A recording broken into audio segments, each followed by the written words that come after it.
all members of the National Association for the Advancement of Colored People, and Mr. Goldthrees. Let's start with you during the second segment, because I think that we didn't give you an opportunity to fully make some statements in reference to what you're doing and et cetera.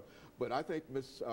Pritchett has already indicated that being a young person, that there are other young people that are coming into the organization. But let's speak to you in reference to your experiences with the NAACP over the last 50 years, because you've been there a long time and you've got a lot of information that you can use in order to encourage other people to become involved. Well, 55 years ago, I was a young demonstrator, personated as a Fisk University student while I was 11 and 12 with John Lewis, and we went downtown, did integrations, and when I got to Pearl, 90% of the people there was members of the youth NAACP.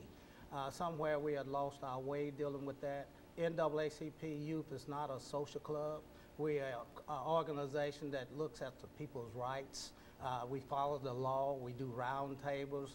We're going to do several round tables where the children have the opportunity to be leaders. And the adults will supervise like what we do. We like to keep our eyes on the prize. The prize is taking our 5-year-olds all the way through the university to become nonviolent taxpaying citizens. And so the NAACP is still playing a very, very significant role. And now, Ms. Pritchett, in reference to some of the things that you're doing as the president of the National Association for the Advancement of Colored People, have you made any efforts in terms of the political participation of young people? Are you working in reference to that? Mainly, it's right now getting a grasp, making sure all the members of the organization have a grasp of the political parties and the background behind the political parties and what the parties are doing in different aspects of our life and how it affects our life in terms of court rulings, laws that are placed into action and such forth. So. And so you're using these forums in order to teach in a real sense the young people? Well, mainly we're actually we're teaching during the meetings, and we're preparing for the forums and the roundtables that we will be having later on, and starting later on next month that we'll be having. Do you find young people receptive to what you're trying to accomplish here? I believe they are. I think young people as a group, as a people, I think anybody can be respected for anything as long as they're paying attention and as long as they want and are willing to learn it. And so I know, especially with the young people that I'm working with as a young person, everybody's willing to learn. We all come there with the expectation that we're going to learn something new today, or that we're going to at least discuss and talk about things and further our knowledge on things to become better people. And so I think that youth, almost in a sense that sometimes we get a bad rap, I guess you can say, as not necessarily being willing to learn or to be cooperative or just be, I guess in a sense, socially acceptable. But we are, like the people that I work with on a daily basis, even when going to school, we're all there for a reason, and we're all there to further ourselves as people. So. And so, Pastor Walker, I think we're saying that young people in many instances are becoming more conscious of the fact of what the National Association for the Advancement of Colored People is doing, and et cetera. That's our goal, yeah, to bring people into a greater awareness of what the NAACP is all about, and especially the history, our own history as African Americans in this country.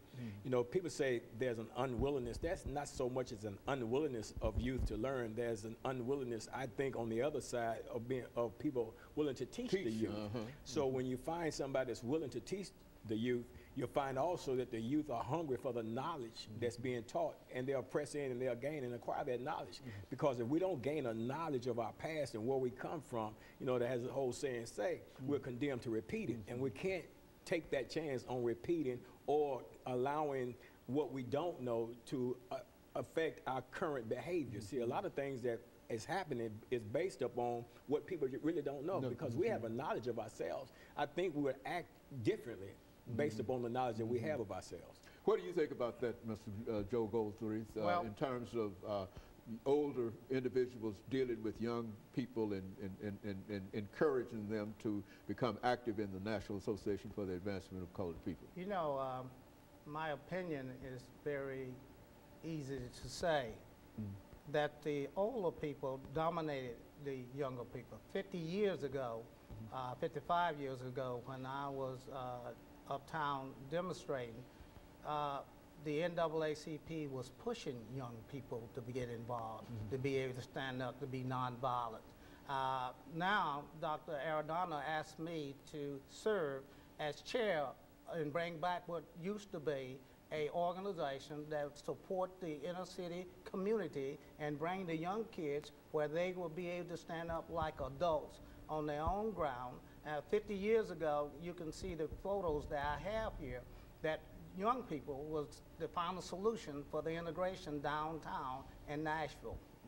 There probably would not have been a civil rights movement in a real sense without the participation of young people who were willing to go and sit down and be abused and whatever. And so you're saying that it was a different character dealing with the young people at that time than it is today. Is Yes. that what and you're trying to restore that responsibility that you think that they ought to have?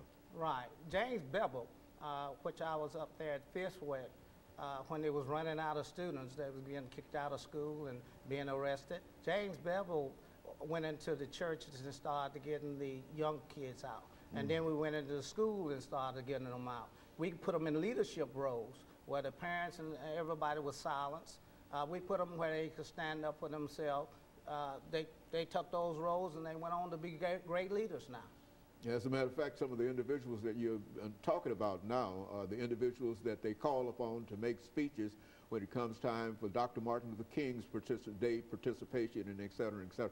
And so it's very, very important, you're saying, that our young people understand, and I think that's what you're saying too, Ms. Pritchard, that what you're trying to do is to make them much more aware of the legacy of the National Association for the Advancement of Colored People, and by becoming much more aware, then they can understand, and you don't have to make them go out and vote if they become aware of how important it is to vote. And I certainly appreciate everything that we're saying in reference to this. And we're going to take this second commercial break, and then we're going to come back and we'll have about 10 minutes to deal with some of the other issues. And we'll be back with our audience following this very, very short commercial break.